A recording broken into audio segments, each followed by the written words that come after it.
अर्थसंकल्पीय विशेष महासभा बैठकीत शिवसेनेच्या नगरसेविका दीक्षा कचरे यांनी सेक्टर 14 परिसरातील विविध गंभीर समस्यांकडे सभागृहाचे लक्ष वेधले. स्थानिक नागरिकांना भेडसावत असलेल्या अडचणींबाबत त्यांनी प्रशासनाला जाब विचारत तातडीने उपाययोजना करण्याची मागणी केली.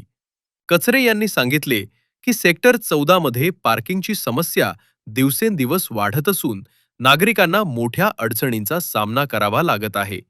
तसेच होल्डिंग पॉइंटची स्वच्छता नियमितपणे केली जात नसल्यानं प्रदूषित पाणी तसेच सोडले जाते.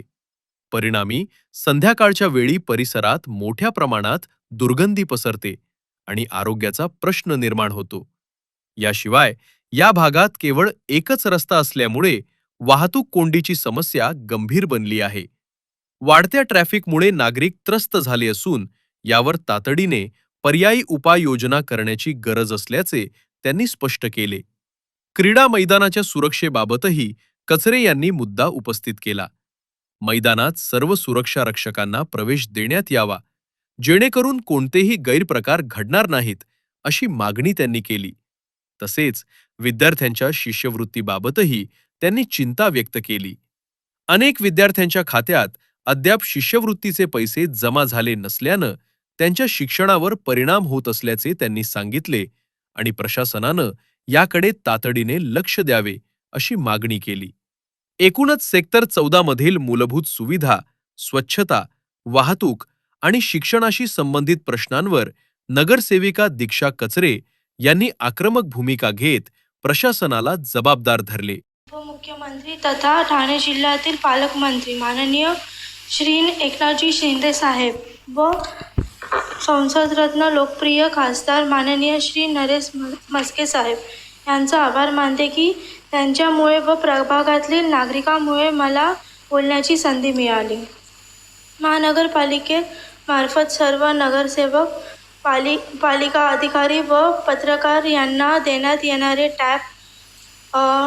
टॅपसाठी 9 करोड रुपये तरतूद करण्यात आली आहे. संबंधित टॅप कोणत्या कंपनीचे आहे, त्या टॅपची किंमत किती आहे, टॅप कायमस्वरूपात सर्वांना देण्यात येणार की कार्यकाळ संपल्यानंतर पुन्हा घेण्यात येणार आहे. तसेच टॅप खराब झाले किंवा हरवले तर त्याच्या संबंधित कोणते उपाययोजना करणार या संबंधित सविस्तर माहिती मिळावी. माझ्या प्रभागात मोठ्या प्रमाणे LIG कॉलनी आहे. सेक्टर 15 ते 18 मध्ये आहे. या ठिकाणी सर्वात मोठे पार्किंगची समस्या आहे. तर ह्या सेक्टरमधले सर्व वाहन सेक्टर 14, 22, 23 येथील अंतर्गत रोडवरती पार्क होतात. येथील नागरिकांना सर्वात मोठी पार्किंगची समस्याला सामोरी जावं लागतं. तसंच प्रभाग 12 मधील सेक्टर 14 येथील होल्डिंग पॉईंट गेले 15 ते 20 वर्ष साफ केले नाही आहे आणि ह्याच्यामुळे बोनकडा MIDC मधून येणाऱ्या नाल्यामधून जे MIDC मधून प्रदूषित पाणी आहे ते विदाऊट ट्रीटमेंट करून सोडले जात आहेत. तर माननीय महापौर मॅडम, तिथे तुम्ही त्यांना सांगावे की ट्रीटमेंट करून वॉटर तिथे सोडण्यात यावे, बिकॉज की त्याच्यामुळे सायंकाळच्या वेळेस प्रदूषित पाणीच्यामुळे खूप दुर्गंध सुटला जातो आणि सेक्टर 14 हा अगदीच नाल्याला लागून आहे. तर तिथल्या नागरिकांना खूप त्रास होतो आहे आणि प्रदूषण पण दिसून येते. तर ह्याबाबत पण आपले काय उपाययोजना आहे ते आम्हाला कळावे. आणि सेक्टर 14 मधले नागरिकांना बाहेर पडताना एकच रोड आहे जो DMart सर्कलला लागून आहे. तिथे सेक्टर 16, 22, 23 आणि कोपरखेडणे गाव मागून एकच रोड जातो. तर ह्या ठिकाणी 3 स्कूल, 3 कॉलेजेस, 1 गुरुद्वारा, 1 मस्जिद व घन कचरा वाहतूक करण्यात येते. तिथे 150 ते 200 वाहन त्या रोडनी वाहतूक केले जातात. तर सर्वात मोठं तिथे ट्रॅफिकचं प्रॉब्लेम क्रिएट होतो. तर मला ही विनंती करायची की सेक्टर 14 येथील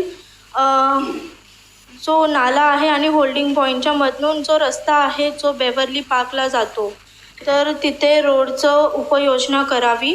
आणि प्रभागातील जे गटर फुटपाथवरतील जे मोठे झाडं आहेत त्यांची खूप उंची असल्यामुळे तर त्याची उंची कमी करण्याची उपाययोजना करावी, ज्याने की पुढे होणारा जो अपघात आहे तो टळला जाईल. आणि मी ॲक्च्युली क्रीडा समितीची सदस्य आहे. तर नवी मुंबईमधील सर्व क्रीडा ग्राउंडमधील सिक्युरिटी गार्ड्स अलॉट करावे, ज्याने की ग्राउंडमधील जे कानाकोपऱ्यात जे नवीन आता यंगस्टर्स आहेत किंवा तिथले माणसं आहेत जे स्मोकिंग आणि ड्रिंकिंग करतात, तर त्यांना एक लगाम बसेल. तर ह्याच्याबद्दल पण तुम्ही निर्णय घ्यावा. आणि नवी मुंबई महानगरपालिकेची जी स्कॉलरशिप आहे, लास्ट इयर ज्यांनी फॉर्म भरला आहे, तर त्यांना आता त्या मुलांचे सेमिस्टर्स चालू झालेले आहेत. सेमिस्टर चालू झालेत तरीही त्यांच्या अकाउंटमध्ये अजून पैसे आलेले नाही आहेत. तर त्याबाबत देखील तुम्ही जरा लक्ष घालून काय त्याची उपाययोजना करावी, त्याच्यात कुठे चूक होती, काय होते त्याचं लक्षात घेऊन त्याचं बोलतात ना, त्या मुलांसाठी काहीतरी तुम्ही निर्णय घ्यावा हेच विनंती करते. धन्यवाद.